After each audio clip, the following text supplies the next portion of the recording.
الحمد لله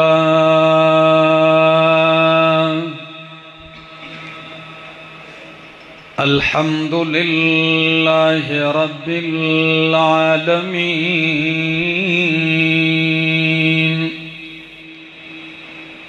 والعاقبة للمتقين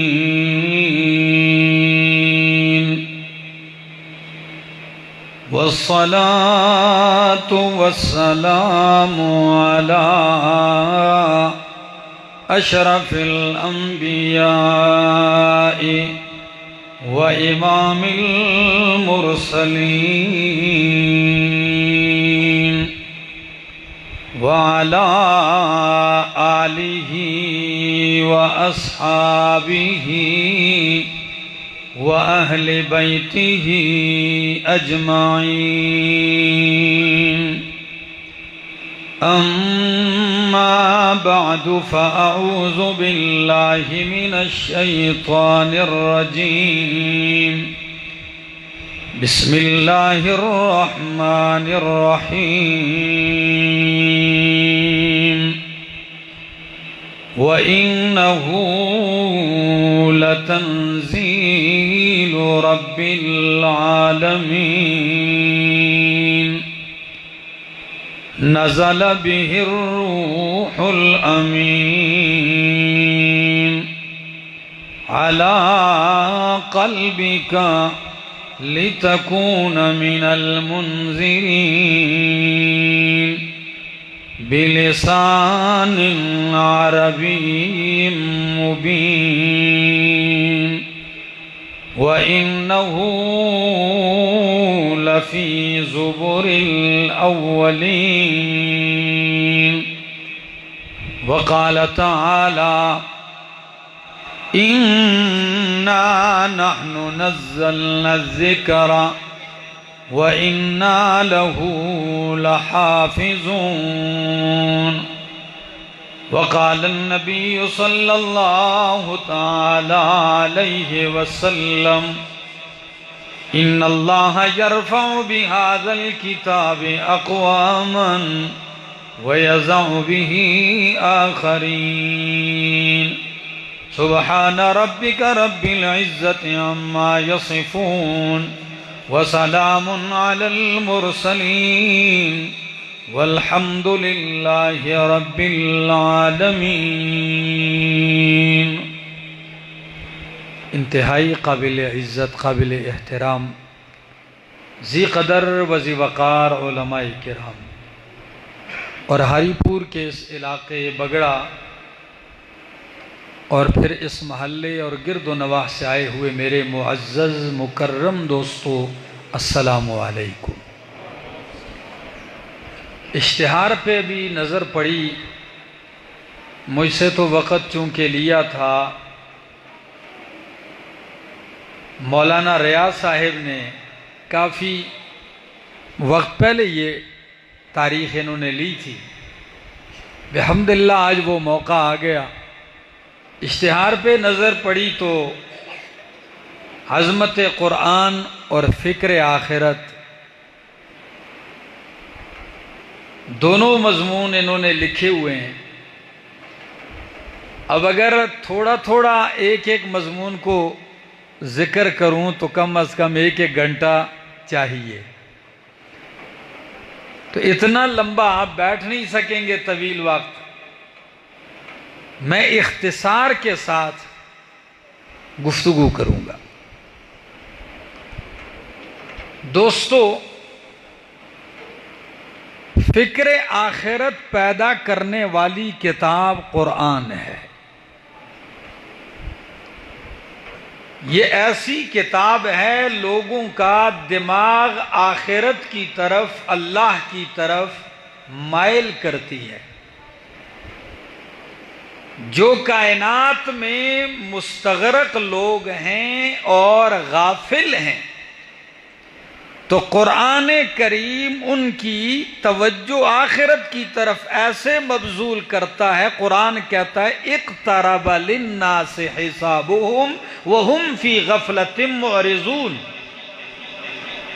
اقترب للناس حسابهم، لوگوں کے لیے ان کا حساب قریب آ چکا ہے، حساب و کتاب کا مرحلہ قریب آ چکا ہے۔ وَهُمْ فِي غَفْلَةٍ مُعْرِضُونَ، لوگ غفلت میں اعراض کیے ہوئے پڑے ہیں۔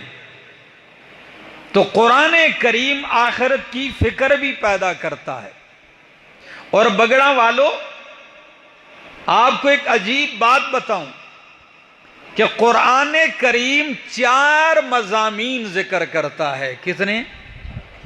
اور یہ 4 وہ مضامین ہیں جس پر ساری آسمانی کتابوں کا اتفاق ہے، چاہے تورات ہو، انجیل ہو، زبور ہو، صحیفے ہوں، سارے نبیوں کے مشترکہ مضامین ہیں۔ کتنے؟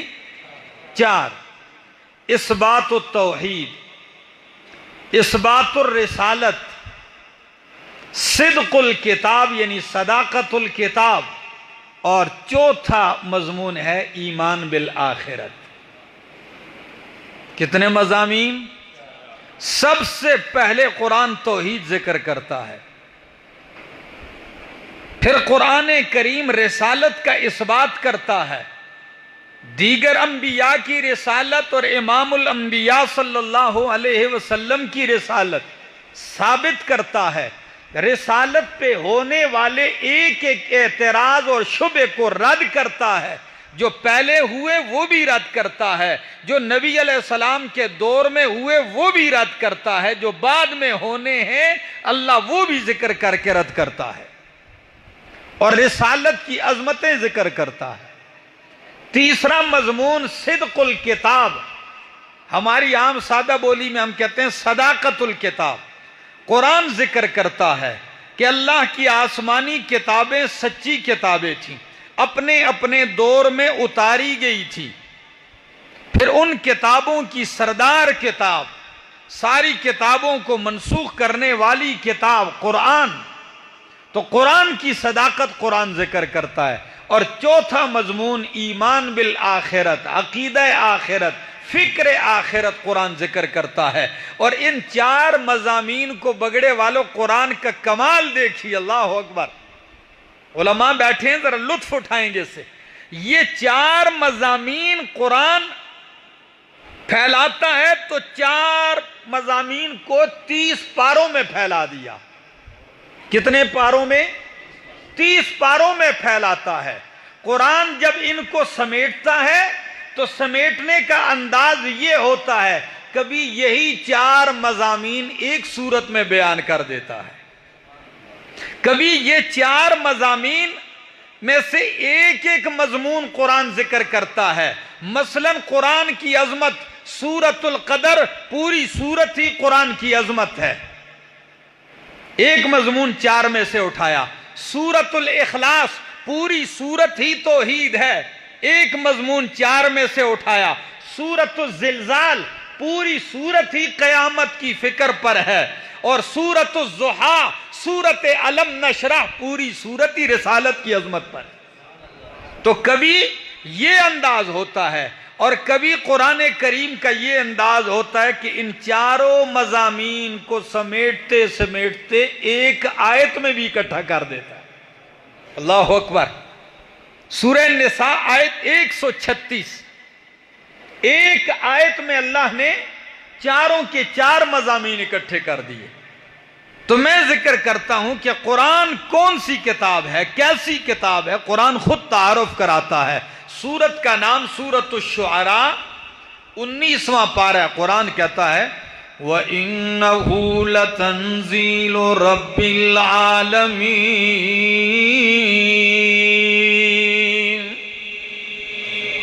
وَإِنَّهُ لَتَنزِيلُ رَبِّ الْعَالَمِينَ، اور بے شک یہ قرآن لتنزیل، البتہ اتاری گئی ہے، اتاری ہوئی ہے، کس کی طرف سے اتاری گئی ہے؟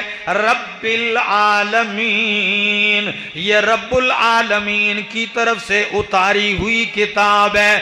نزل بہ الروح الامین، اتارنے والا رب العالمین ہے اور لے کر آنے والا روح الامین ہے۔ اگر آپ کے پیسے نہیں لگتے تو کہہ دو سبحان اللہ، جاگیے ذرا اس طرح۔ فرمایا تنزیل رب العالمین، بھیجنے والا رب العالمین ہے اور لے کے آنے والا نزل بہ الروح الامین، وہ روح الامین ہے اور جس ہستی پہ نازل ہوئی ہے وہ ہے رسول امین، صادق اور امین ہے۔ فرمایا انہو لتنزیل رب العالمین نزل بہ الروح الامین، لے کے آیا اس روح الامین، کہا علی قلبک، پورا وجود نہیں کہا، علی قلبک، ایک دل کو خاص کیا، اس لیے کہ وجود میں اہم ترین چیز کیا ہے؟ بولو، دل ہے۔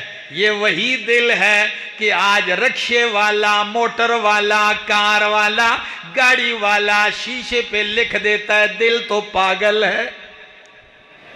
دیکھیں نا، بڑے بڑے لوگ آپ کو ملیں گے، کئی لکھے دل تو پاگل ہے، کئی لکھ دیتا ہے دل برائے فروخت، قیمت صرف ایک مسکراہٹ۔ واہ بھائی، بڑا سخی ہے کوئی۔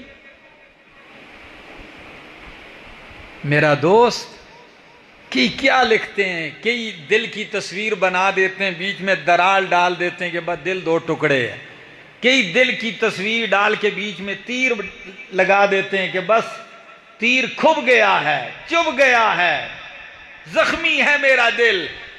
سن ذرا، دل اتنا اہم ہے۔ فرمایا علی قلبک، قرآن رب العالمین نے بھیجا، روح الامین لایا، کہاں پر؟ علی قلبک، آپ کے قلب اطہر پر، دل پہ آیا ہے۔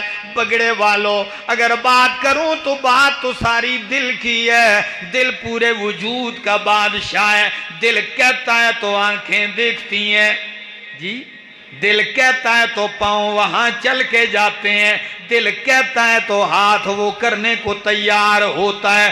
دل ہے، یہی نفرت کا مرکز ہے، یہی محبت کا مرکز ہے، یہی بغض اور کینے پلتے ہیں۔ لیکن بگڑے والوں، اگر میں کہنے لگوں تو آپ کو آج بتلانے لگا ہوں، دل اتنا معمولی نہیں ہے، دل اتنا اہم ہے کہ نزول قرآن کے لیے اللہ نے دل کو مرکز بنایا ہے اور پورا قرآن کھنگا لیے 194 مرتبہ دل کا ذکر آیا ہے۔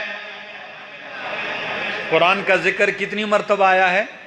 194 مرتبہ دل کا ذکر آیا۔ ویسے ہی کر دیا، کوئی اہمیت نہیں تھی؟ نہیں، اہم تھا، اس لیے 194 مرتبہ ذکر کیا۔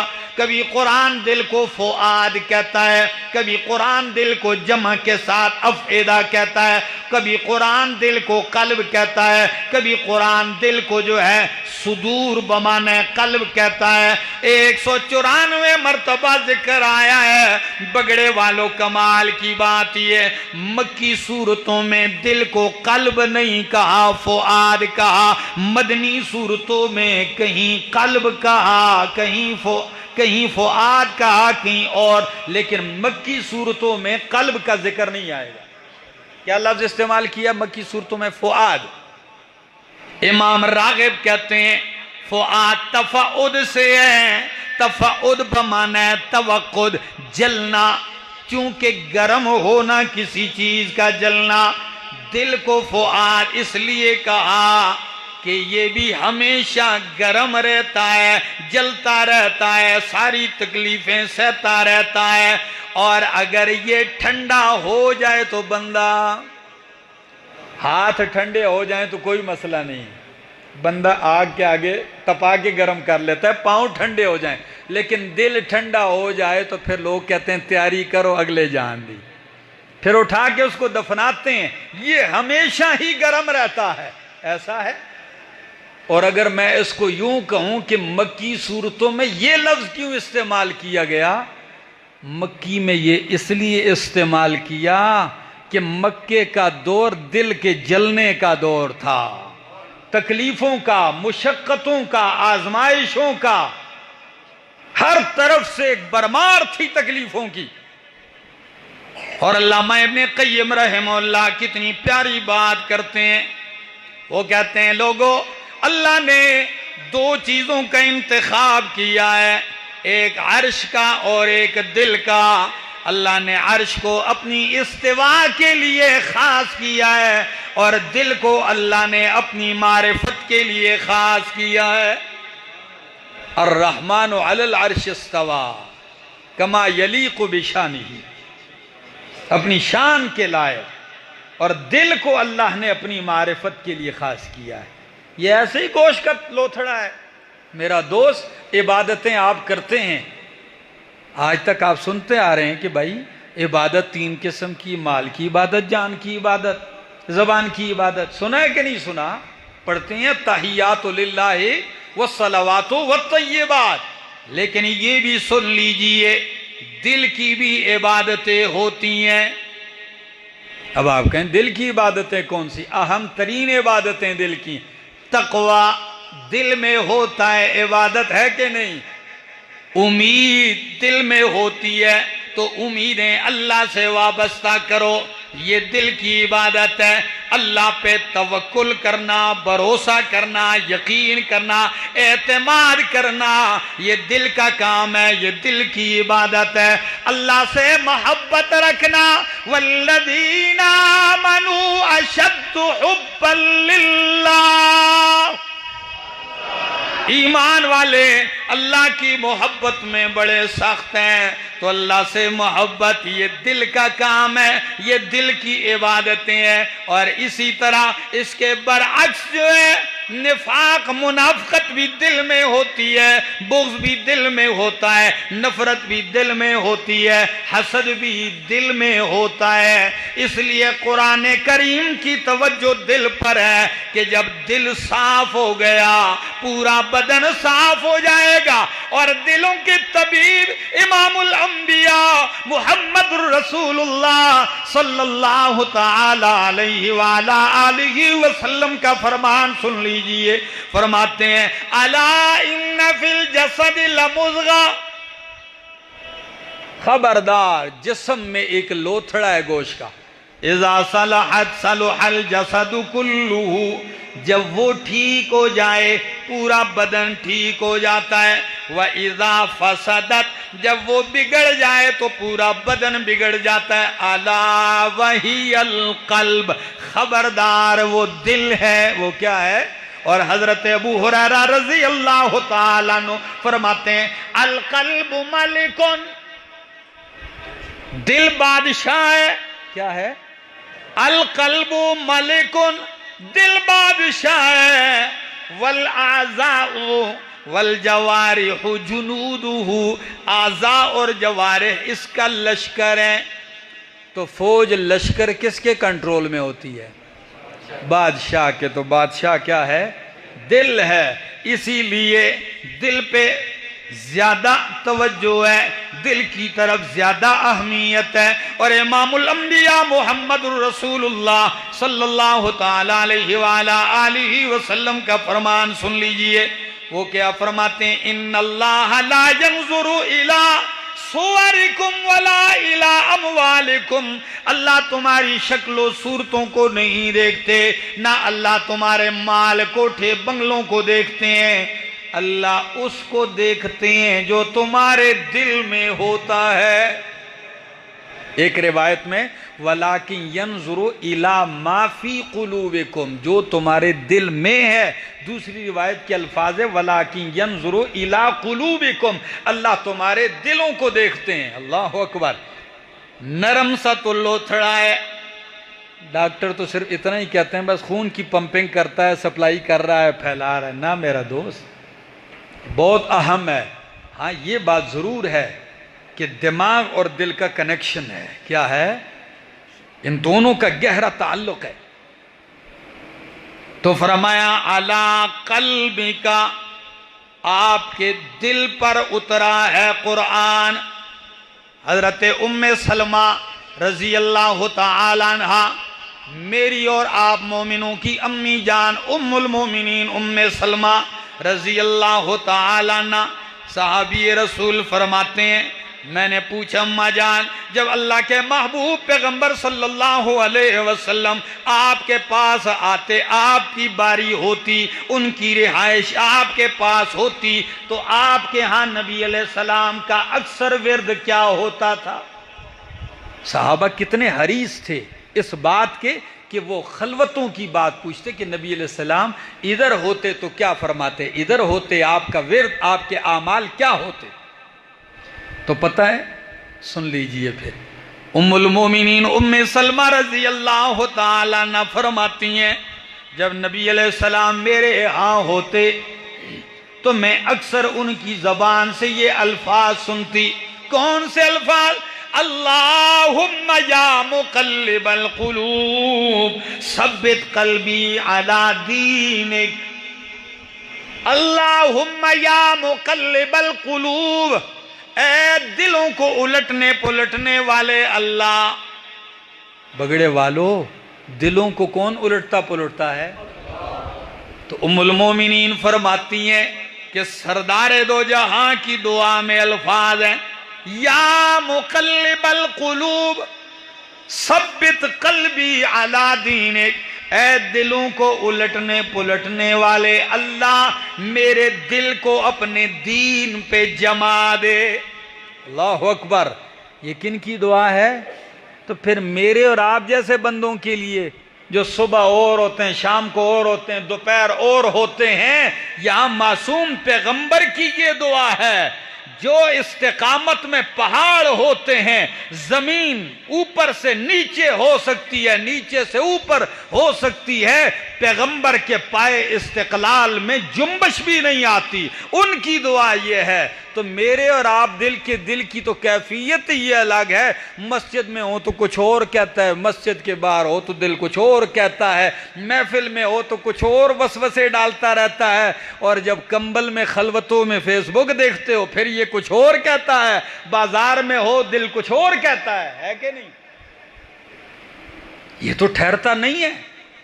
تو دعا سن لیجئے، یا مقلب القلوب، اور دلوں کو پھیرنے والے اللہ، دلوں کو الٹنے والے اللہ، ثبت قلبی علی دینک، میرا دل جما دے، ثابت قدم کر دے اپنے دین پر۔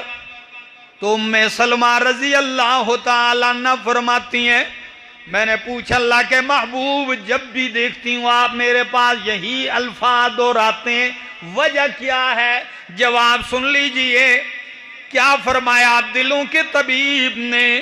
فرماتے ہیں اللہ کے محبوب پیغمبر صلی اللہ علیہ وآلہ وسلم کا فرمان سن لیجئے۔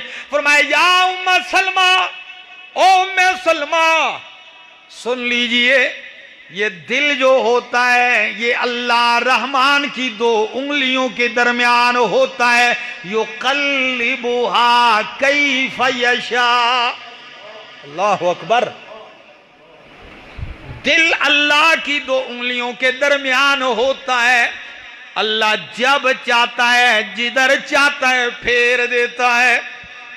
آپ نے دیکھے ہوں گے ایسے بھی پرہیزگار لوگ کہ آخر میں بے دین ہو کے مرے، آپ نے دیکھے ہوں گے بڑی بڑی تقریریں کرنے والے لوگ لیکن آخر میں بے دین ہو جاتے ہیں۔ وجہ کیا ہے؟ دلوں کو پھیرنے والا اللہ ناراض ہو جاتا ہے، غصے ہو جاتا ہے، پھیر دیتا ہے۔ ہر لمحہ یہ کہتے رہنا چاہیے، او دلوں کو پھیرنے والے اللہ، ہم سب کے دلوں کو اپنے دین پہ پختہ کر دے۔ اللہ اکبر، یہ دعا ہے۔ اور دل کو ایک نام دیا ہے قلب۔ قلب کا معنی کیا ہوتا ہے؟ لِتَقَلُّبِهِ، قلب کو قلب اس لیے کہتے ہیں یہ بھی ٹھہرتا نہیں، الٹتا پلٹتا رہتا ہے۔ تو جب یہ ایک جگہ ٹھہرتا نہیں تو نبی علیہ السلام نے کتنی پیاری دعا سکھلائی ہے، یہ دعا کیا کرو، قرآن پڑھا کرو، قرآن اسے ٹھہرا دے گا۔ قرآن دل کو استقامت دیتا ہے۔ آپ کہیں کیسے دیتا ہے؟ سنیے، الا بذکر اللہ تطمئن القلوب، خبردار لوگوں سن لو، اللہ کے ذکر سے، یا ذکر سے مراد قرآن ہے، یعنی اللہ کے ذکر ہی سے دلوں کو اطمینان ملتا ہے۔ ہماری اردو کی بولی میں لوگ سادہ سا معنی کرتے ہیں، دلوں کو سکون ملتا ہے، یہی کہتے ہیں۔ قرآن سے کیا ملتا ہے؟ دل کو۔ یہ کہتے ہیں، میں کہتا ہوں قرآن نے سکون کا لفظ نہیں کہا، دل کو تو جس دن سکون آگے بندہ مر جائے گا، سکون تو اس کو ہے ہی نہیں۔ لوگ جو مرتے ہیں کیا کہتے ہیں؟ حرکت قلب بند ہونے سے فلاں کیا ہو گیا؟ ہاں، حرکت قلب جب بند ہو تو بندہ مر جائے، سکون نہیں۔ قرآن نے لفظ ذکر کیا اطمینان، کیا؟ الا بذکر اللہ تطمئن القلوب۔ حرکت تو یہ کرے گا رات کو بھی، دن کو بھی، سوئے بھی، جاگتے بھی، لیکن قرآن کا کمال یہ ہے کہ قرآن اسے دین پر، توحید پر مطمئن کر دے گا۔ جتنے بھی کوئی وسوسے ڈالنا چاہے، یہ حرکت یہ ادھر مائل نہیں ہوگا۔ فرمایا علی قلبک، اور یہ کمال میں نہیں کہتا، یہ میرے سامنے اللہ کا قرآن ہے۔ کمال دیکھیے اللہ کے قرآن کا، اور سورت کا نام سورت زمر ہے، آیت نمبر 22 ہے۔ قرآن کہتا ہے اللہ نزل احسن الحدیث کتابا متشابہا مثانی، اللہ نزل احسن الحدیث کتابا، اللہ نے بہترین کلام اتارا، بہترین بات اتاری۔ وہ بہترین کلام کون سا ہے؟ کتابا، وہ ایک شان والی کتاب ہے۔ اور کیسی کتاب ہے؟ فرمایا متشابہن، جن کی آیتیں، جس کی آیتیں آپس میں ملتی جلتی ہیں۔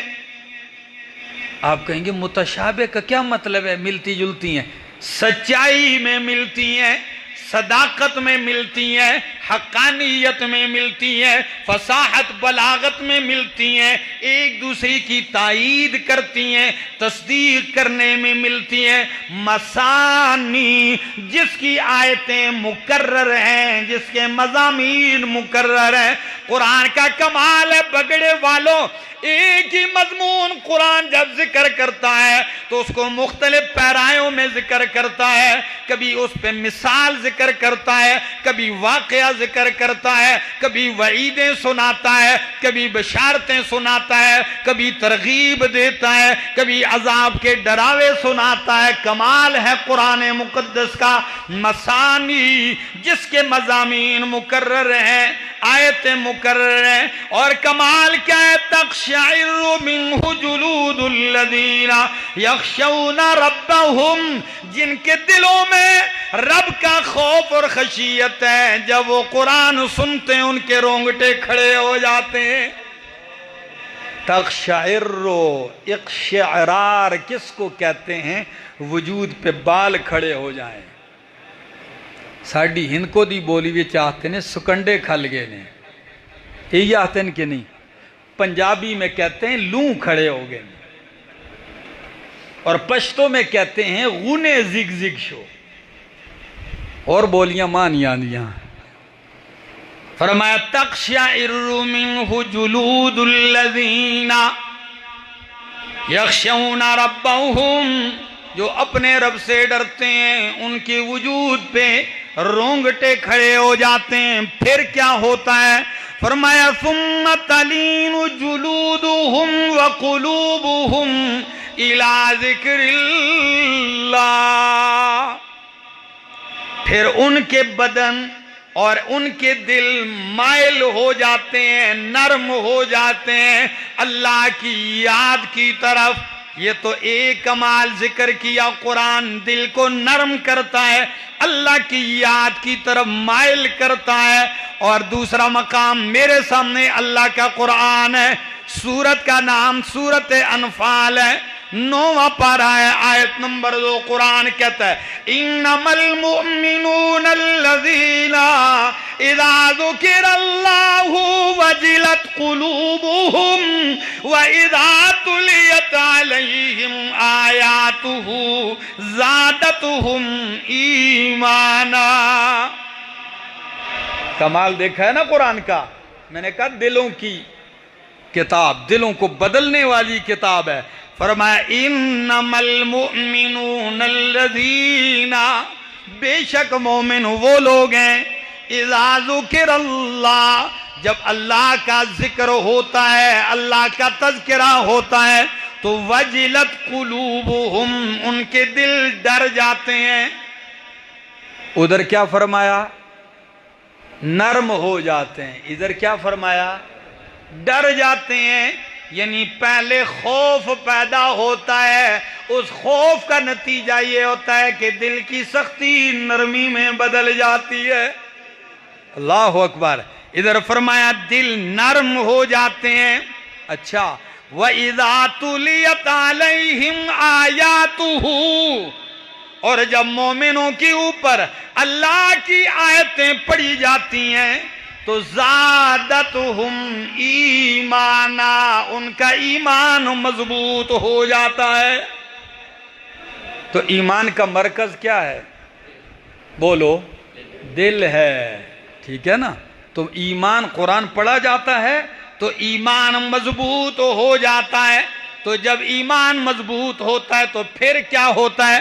فرمایا وَعَلَىٰ رَبِّهِمْ يَتَوَكَّلُونَ، پھر وہ کسی بت پر، قبر، شجر، حجر، مدر پہ بھروسہ نہیں کرتا، پھر وہ بھروسہ کس پہ کرتا ہے؟ زور سے بولو، کس پہ؟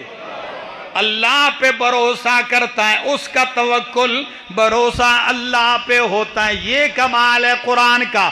اور صرف دوسرا مقام سنیے، قرآن کیا کرتا ہے؟ یہ میرے سامنے اللہ کا قرآن ہے، 7واں پارہ ہے اور پہلی آیت ہے 7ویں پارے کی۔ قرآن کہتا ہے وَإِذَا سَمِعُوا مَا أُنزِلَ إِلَى الرَّسُولِ تَرَىٰ أَعْيُنَهُمْ تَفِيضُ مِنَ الدَّمْعِ مِمَّا عَرَفُوا مِنَ الْحَقِّ۔ کیا کمال ہے، اللہ اکبر۔ فرمایا وَإِذَا سَمِعُوا، جب سنتے ہیں یہ لوگ کس چیز کو؟ مَا أُنزِلَ إِلَى الرَّسُولِ، اس قرآن کو جو رسول کی طرف اتارا گیا ہے، تو تَرَىٰ أَعْيُنَهُمْ تَفِيضُ مِنَ الدَّمْعِ، میرا محبوب پیغمبر تو ان کی آنکھوں کو دیکھے گا، وہ آنسو بہا رہی ہوں گی، ان کی آنکھوں سے آنسوؤں کی برسات جاری ہو جاتی ہے۔ کیوں روتے ہیں؟ تاثیر قرآن ہے۔ فرمایا اس لیے مما عرفوا من الحق، کہ وہ حق پہچان چکے ہیں۔ ربا، لوگوں نے تو بڑی کہانیاں سنا رکھی تھیں، لوگوں نے تو بڑی بڑی باتیں کی، لیکن پتہ آج چلا جب قرآن سنا، حق پہچان لیتے۔ مما عرفوا من الحق، یہ تاثیر قرآن ہے۔ تو میں نے سورۃ الشعراء کی آیتیں آپ کے سامنے پڑھی کہ اعلیٰ قلبی کا، قرآن آیا ہے آپ کے دل پر۔ کس پر آیا؟ آپ کے دل پہ آیا ہے۔ لِتَكُونَ مِنَ الْمُنذِرِينَ، آیا کس مقصد کے لیے ہے؟ آیا قرآن صرف اس لیے آیا ہے کہ ہم اسے چوم لیں، یا اس لیے آیا ہے کہ اس کو اونچی جگہ رکھ لیں، یا قرآن صرف اس لیے آیا ہے کہ جو ہے دلہن جب شادی ہو تو اسے بٹھاتے ہوئے رخصت کرتے ہوئے جھولی میں دے دیا جائے، یا دلہن گھر میں آئے قرآن اوپر پکڑا جائے نیچے سے اسے گزار دیا جائے، پھر اس نے پوری زندگی ہاتھ نہیں لگانا۔ یا قرآن اس لیے آیا بگڑے والوں کہ کوئی اس پہ کالا غلاف چڑھا دے، کوئی آ کے پیلا چڑھا دے، کوئی آ کے نیلا چڑھا دے، غلافوں میں اسے بند کر دے۔ نہ میرا دوست، یہ کتاب بند کرنے کے لیے نہیں آئی، یہ اس لیے آئی ہے لِتُبَيِّنَ لِلنَّاسِ، میرا پیغمبر تاکہ تو کھول کھول کے لوگوں کے سامنے اسے سناتا جائے، لِتُبَيِّنَ واضح کر دے۔ کسی پنجابی شاعر نے کیا خوب کہا کہ ٹھپے قرآن نو مندا ہر کوئی تے کھلے قرآن نو مندا کوئی کوئی۔ بند کو تو سب مانتے ہیں، کھولو اور کہو کہ قرآن کہتا یہ ہے، پھر پتہ چل جائے کہ کون کون مانتا ہے۔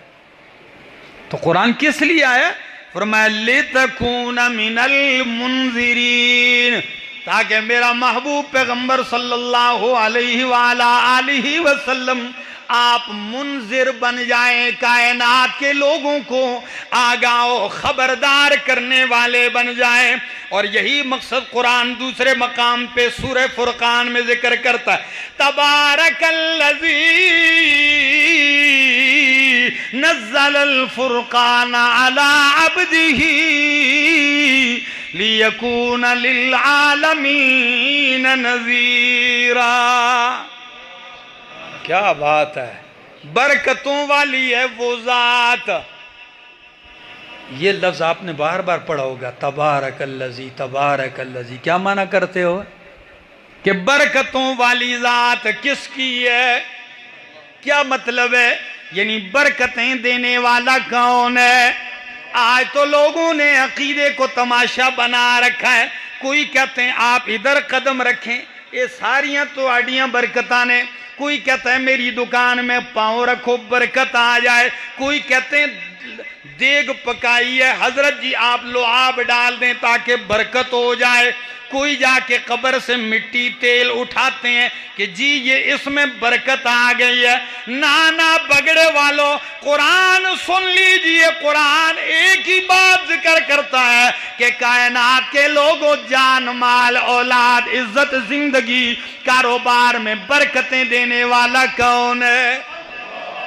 جو مانتے ہیں وہ بولو کون ہے؟ اللہ برکتیں دیتا ہے۔ میں قرآن پڑھنے لگا ہوں، ذرا سنیے، تبارک الذی نزل الفرقان علی عبدہ، بابرکت ہے وہ ذات جس نے اپنے بندے پر فرقان نازل کیا۔ تبارک الذی جعل فی السماء بروجا وجعل فیہا سراجا وقمرا منیرا فتبارک اللہ احسن الخالقین، تبارک اسم ربک ذی الجلال والاکرام، تبارک الذی بیدہ الملک۔ یہ ساری آیتیں کیا معنی ہے؟ برکتیں کون دیتا ہے؟ اور نماز پڑھتے تو کیا کہتے؟ سبحانک اللہم وبحمدک وتبارک اللہ، بابرکت نام تیرا ہی ہے۔ درود پڑھتے ہو تو کیا کہتے ہو؟ اللہم صلی علی محمد وعلی آل محمد کما صلیت علی ابراہیم وعلی آل ابراہیم انک حمید مجید۔ اللہم بارک علی محمد، اللہ محمد صلی اللہ علیہ وسلم پہ کیا نازل کر؟ برکتیں نازل کر۔ تو امام الانبیاء کو بھی برکتیں دینے والا کون ہے؟ قرآن کیسے عقیدے درست کرتا ہے؟ اب ذرا سن لیجئے کہ نبی پاک صلی اللہ علیہ وسلم کا فرمان، ایمان تازہ ہو جائے ذرا۔ حضرت عبداللہ ابن مسعود رضی اللہ تعالیٰ عنہ فرماتے ہیں ہم سفر پر ہیں، فقل الماء، پانی کم ہو گیا۔ کیا ہو گیا؟ وضو کریں تو پینے کے لیے نہیں بچتا، اگر پینے کے لیے رکھیں تو وضو کے لیے پانی نہیں۔ سارے 1400 صحابہ کرام ہیں۔ فرمایا اللہ کے محبوب صلی اللہ علیہ وسلم پانی نہیں ہے۔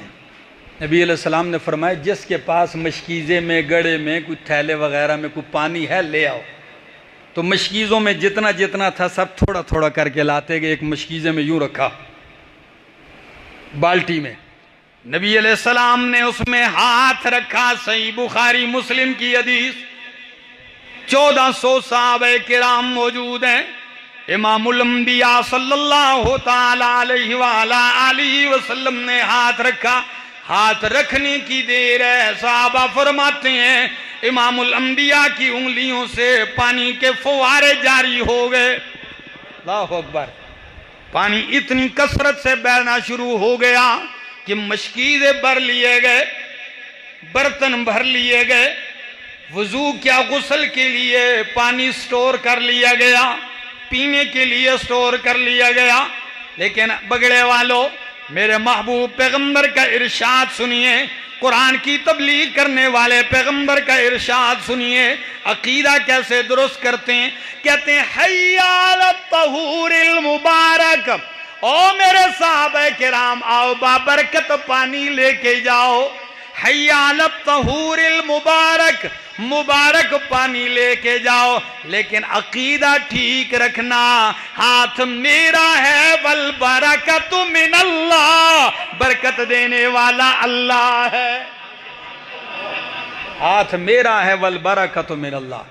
میرے دوستو، قرآن کریم ہے یہ وہ اکسیر کتاب ہے، لیکن دکھ درد افسوس یہ ہے کہ ہم نے نہ اس کو سمجھا ہے نہ ہی سمجھنے کی کوشش کی ہے، اور اگر کوئی سمجھ کے سناتا ہے تو ہم نے اسی کے ساتھ دشمنی کی ہے ساری زندگی۔